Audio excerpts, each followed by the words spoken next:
the iPhone Air. It's not a bad phone, but it is a very specific kind of phone. And here's the question.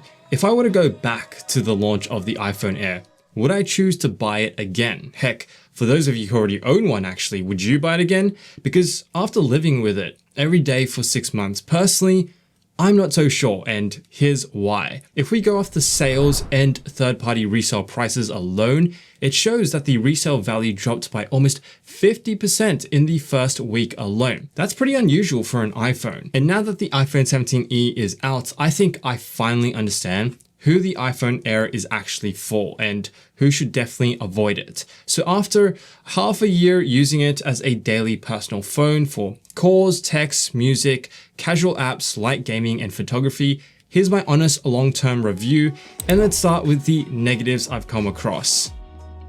As someone who watches plenty of YouTube and listens to a lot of music right off the phone at home, the mono speakers on the Air is noticeably mid and lackluster, especially since I use the iPhone 17 Pro during the day for work, and then I come back to the iPhone Air in the evenings. It's a night and day difference. The iPhone Air is clear and loud enough, but a lot more reserved, less dynamic, and has a lot less layers compared to the 17 Pro's stereo speakers. That's the only way that I can seem to explain it.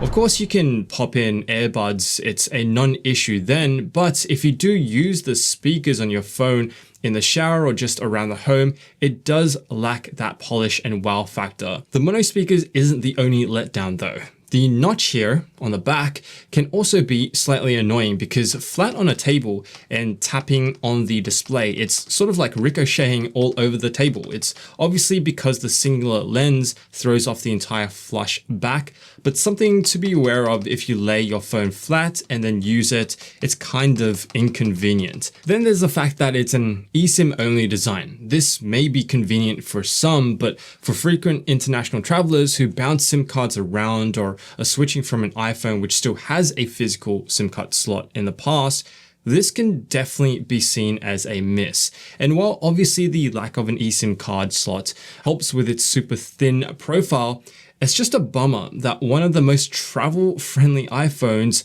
does not have a physical SIM card slot. And I've just been feeling that lack of that slot more and more the more time I spend with it, especially when I travel with it. And when you also factor in the cost, which is almost $1,000, the sales performance becomes even more interesting. One estimate suggests Apple possibly sold only 200,000 iPhone Airs compared to the 17 million iPhone 17 units in the same time frame. In fact, sales are so low, Apple may have cut production of iPhone Airs by up to 80% lower than original forecasts. I mean, it's not all that surprising. The thinness came with serious compromises, including the lack of a telephoto or wide-angle lenses being a big one that hurt. But that said, it does actually take pretty decent, great photos. In good lighting, it's classic Apple. Colors are natural without looking flat.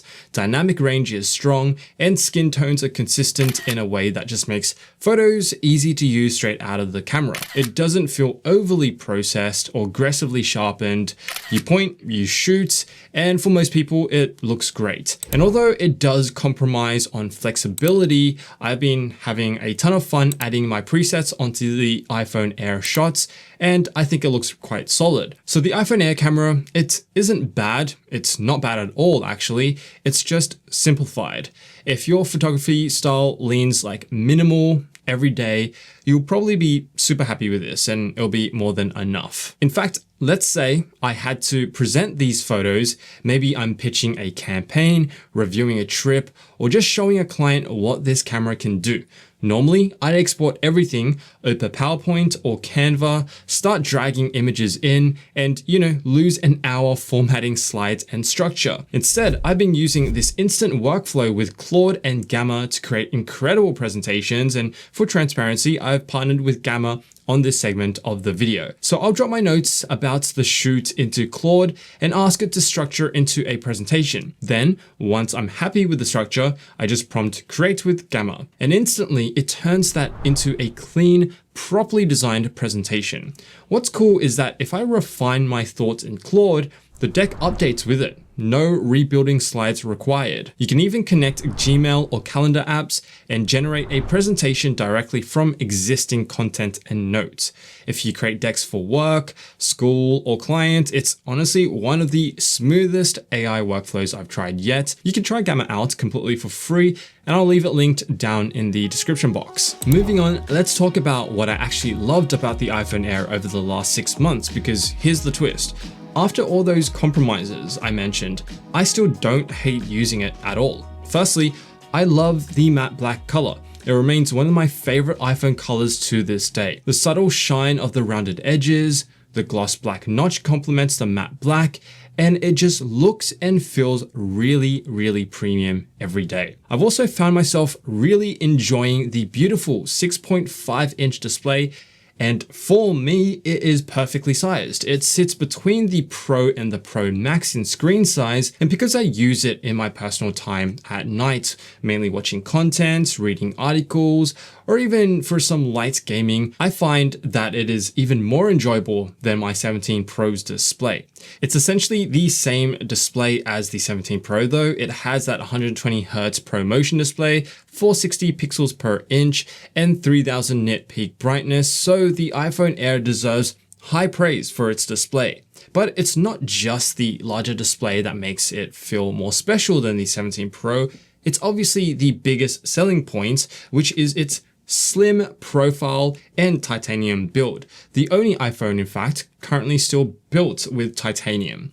And this can't be understated because the in-hand feel is awesome. And I've said this from day one, and it has not changed. It still feels so much nicer in hand than the iPhone 17 Pro. So going from that iPhone 17 Pro throughout the day, which isn't super heavy by any means, like you're not going to struggle to hold it, but by going from that 17 Pro to an iPhone Air in the evening, it's like throwing off a heavy backpack at the end of the day. It's incredibly slender, the gloss black sides feel great to hold, and the lighter weight becomes an actual lifestyle benefit. It sounds small at first, but after 6 months of use, I really appreciate how little pocket weight and hand fatigue it brings, especially when, I have to throw it into the pocket for a late night grocery run. The fact it doesn't compromise on its long-term durability is a huge plus too, obviously. There's 0 scratches so far,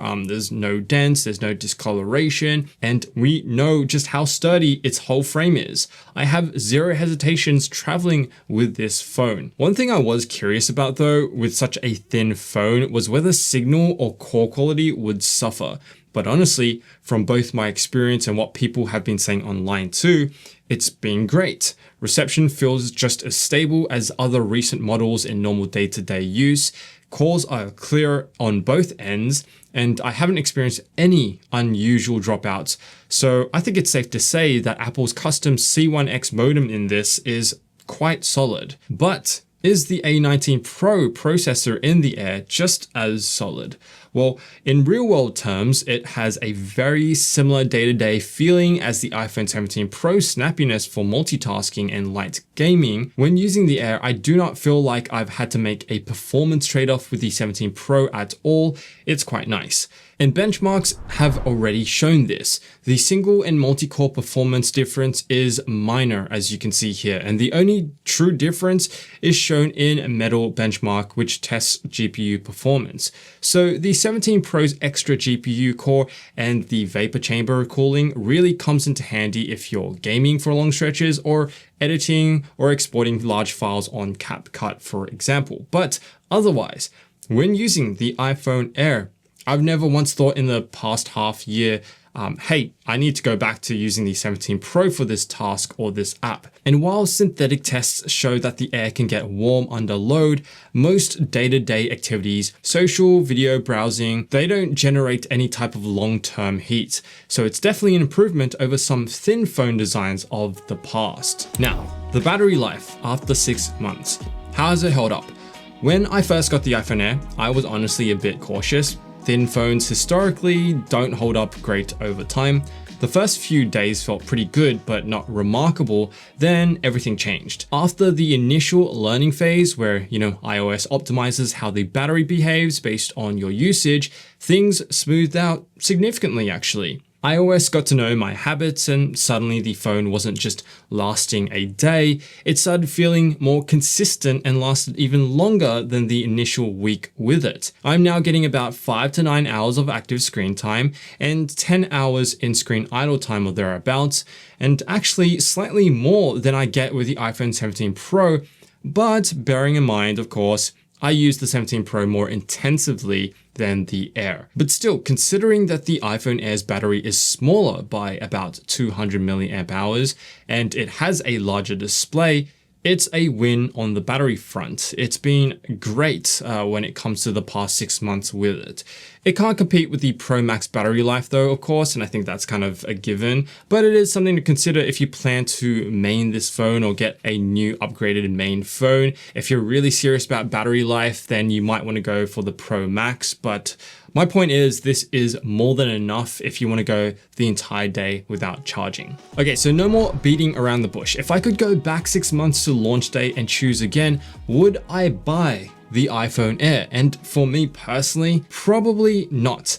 And that's not because it's bad. It's definitely not bad. It's beautifully designed. It's ridiculously light. The display is excellent, as you know. Performance has been more than enough.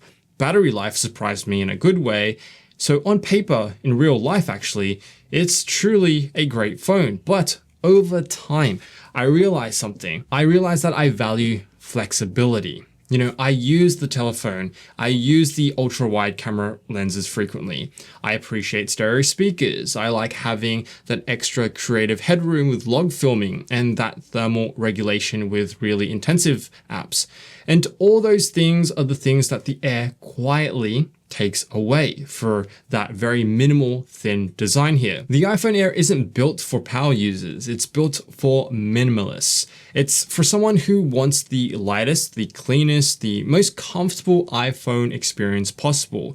And I know that some of you are out there and, for you guys, you don't really care about zoom lenses, you don't want to push GPU workloads, and you don't want to obsess over speaker depth. And for that person, it's actually kind of brilliant, to be honest, especially if you find it secondhand on Facebook Marketplace, eBay, or Apple refurbished. But ultimately, the sales numbers tell the story. Most people don't actually want this simplified of a phone, or at least not in this form factor. They want optionality and they want features, even if they don't use them every day. So 6 months later, I don't dislike the iPhone Air. I understand it. I respect it for what it is. I just personally wouldn't main it. And that's just in my case. For those of you who like this slim profile and just really care about design more than, the pro features or the power features, whatever you want to call it, then I'd say this phone is great for you. If Apple makes a second generation though, add some stereo speakers, add one extra lens, preferably ultra wide, keep the thinness, then I think we're seriously talking. Until then, the iPhone Air remains one of the most interesting but most niche iPhones Apple has ever made. And if you're actually someone who chose the Air over a Pro, the Pro Max, or even the regular iPhone, I am genuinely curious why you made that decision. Drop a comment below. And if you enjoyed long-term reviews, no hype reviews like this, sub for more. And you'll probably enjoy the 17 Pro long-term review here as well if you haven't caught it yet. As always, thanks for watching guys, and I'll see you in the next one.